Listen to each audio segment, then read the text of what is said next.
What is going on, guys? Welcome back to the channel. So, you know what? I'm just going to jump right out here and say, after playing Tokyo Xtreme Racer even more here on the PlayStation 5, obviously the game has only been out, what, 2-ish days now? So, we're not going to get too insanely far into it or, probably be at the end of the game yet unless I was playing it like 15 hours a day, which I can't.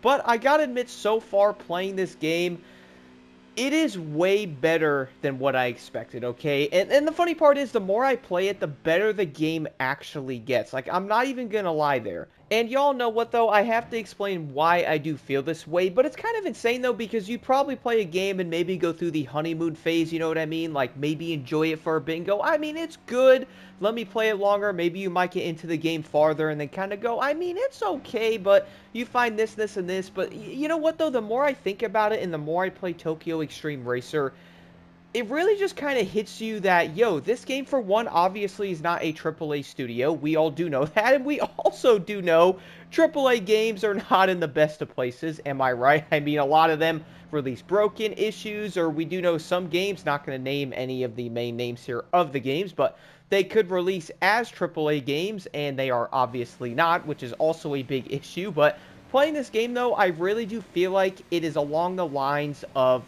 the classic type of racer that I think people might have been looking for, especially if you love cars. Now, you could be like, well, Block, there's not a lot of cars in this game. Oh, okay, look. I'm going to be real when I say this. You don't need a billion cars in a game to enjoy it, all right? Now, do I love all the cars and the different choices in Forza? 100%. But I also like having a smaller car list similar to Need for Speed, right? Which is how Tokyo Xtreme does. You have a lot less cars in the game, but there is insane amount of customization. There's engine swapping. There's all kinds of different tuning and different upgrades to make different cars faster. You could swap them and do all kinds of different things on top of that when you are playing the game, right? Which kind of adds on to the entire, let me get better tunes on my vehicles, let me get farther into it, the progression standpoint, which I will touch on that in a separate video because honestly, I'm loving it. But the thing is, though, this game really is a slower type of pacing, which in ways at first I feel like players may not be the biggest fan of it, but you'll probably be like me, though. The farther you get into the game, bro, it will literally get better and more things will start to make sense. I'm not gonna lie, guys, when I first started playing this, even a few hours into it, I was kind of wondering how different things worked. I was wondering how to do certain things, and I was kind of losing some of my races in certain areas because I was racing cars I wasn't supposed to, or I'm driving like a base leveled Miata and I'm like, all right, let me go race this level 7 Sylvia, and I would get completely destroyed. It's kind of funny, but I'm like, all right, well, you can't just go race everything in 2 seconds and beat every single racer. That isn't going to work because that's not how it is. Let me go do other racers. Let me go beat them. Let me get my car leveled. Let me do that stuff. And then over time, the overall experience does improve, which is something I really noticed about it. And with that, it kind of makes me want to talk about the loop of the game a little bit. You know, the main gameplay loop, if you know what I'm saying. The highway battles in this game, I gotta admit, they kind of started to get addictive. I'm not gonna lie, guys. One of my sessions, I think I beat, like, it was around 9 of them, I think, in one session. I was literally driving everywhere, bro. I got to a point where I could literally go and spawn back to the garage and then spawn closer. But funnily enough, though, I basically went to myself and I went, yeah, no, I'm gonna drive all the way over there and just experience the weaving in and out of cars, driving fast on the highway. It is honestly a straight vibe, which I'm planning a separate video just literally based on the vibe of the game because it really does honestly hit you. The nighttime setting, the overall repetition of how immersive the game actually is in ways I kind of thought the highways would feel empty, but you know what? They don't. There is a lot of traffic on them. Obviously, people might want like cars every 10 feet, but let's be honest though, that's also, I'm gonna be real here and probably get attacked a little bit, but I'd rather have some room on the highways, bro. If there's literally 500 cars everywhere, I'm kind of thinking that might not be as fun either if there's too much traffic on the road. You know what I'm saying? But when I am traveling on the highway, though, going in different directions, trying to find different rivals, I almost felt like it was kind of becoming a personal thing. Like, I had to go hunt these dudes down or find these characters to race them. It was so entertaining because at first I was kind of wondering if I should drive certain areas or go find them, or maybe I can go explore different ones. And it kind of turns out the rivals to me almost felt like I had to go hunt them down and race every single one I could. And funnily enough, as I said before, I did like 9 races in a night. Now, I'm pretty early on. I'm sure later on there'll probably be plenty more you could do of new racers or different things. Now, you could go race the old same racers if you want to, but I was really trying to target the newer ones and also kind of explore and look at the different parts of the map and, you know, kind of just take it all in. And it's kind of crazy because I do like the way they laid it out. You kind of have to, here's a crazy word again, which I'll touch on this, but you'll have to progress in the game to unlock different areas of the map. You know, the main second part of the loop unlocks later. And once I unlocked that, I was kind of just going everywhere. I think I spent about 40 minutes one night just driving the entire highway trying to unlock all the different, the on-ramp things so you can actually spawn in different places. And I was like, wait, did I just spend 45 minutes doing that, bro? And the funny part is, I wanted to go back. I was literally using the Miata the entire time I was doing that. Now, just imagine once I get faster and more upgraded cars, even a higher level vehicle that's a bit quicker. I know for a fact players, once they get the cars they want, they're maxed out with the parts they want, they tune them, they customize them.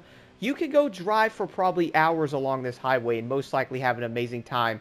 But the funniest part about that is I'm probably in the exact same place, though. Once I end up getting farther into the game, I will get myself the newer Type R. I'll level that thing up. I'll go drive the highways, race some of the rivals, just vibe out, have a great time, throw on some music, checking out the environment, and just kind of cruising along the highway. It's just so dang fun. Now, one thing I think people might end up wanting to try to do, because I also did this, we all do know how a lot of racing games are now, so if you might end up jumping into Tokyo Xtreme Racer, guys, I want to recommend something. This is coming from me, and I also did the same thing. It changed how I played this game.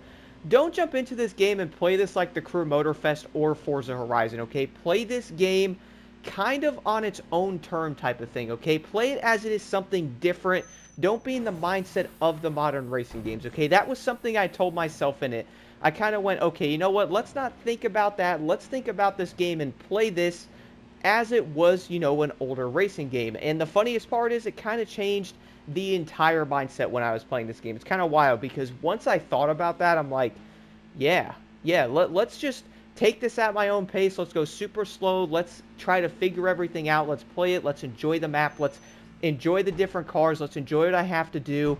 And it honestly just hits you. And the funniest part is, if you do all of that and you also have all of that fall into effect, you will literally enjoy this game the farther you get into it, bro. That's the wildest part. And that's the other thing I wanted to mention on top of everything that I just said is it's kind of more along the lines of the more you play the game, something honestly changes in you. Now, okay, I know this might end up sounding a bit stupid, but for some players, Tokyo Xtreme Racer may not grab you instantly like a modern racing game does, okay? And that's fine.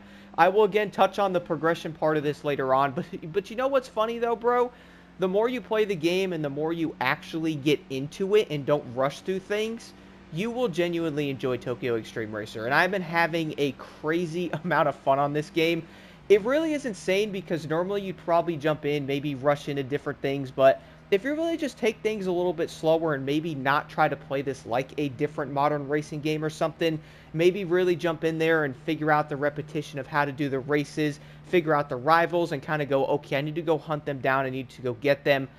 Really get into the map and enjoy the highway racing. Understand the game is probably a little bit slower, and the farther you get into it, the more fun it's going to get, bro. It just changes everything. That's something I really noticed about it. Now, as I did say before, I did want to talk about the progression, which mildly ties into a small thing that I said before, which I will save for a separate video, because so far the progression in this game is probably something players have genuinely wanted in modern racing games, which we can probably all agree most of them lack in some shape or form. Do let me know your thoughts on Tokyo Xtreme Racer on PS5, guys. I really want to know what y'all think. If you haven't got it yet, I can confidently say it is worth the money. I did see people saying that it wasn't. I can confidently say 50 bucks for this is well worth it. Because look, you could get this full game, or you can jump into some other games and get yearly passes, or even skins. How does that even make sense?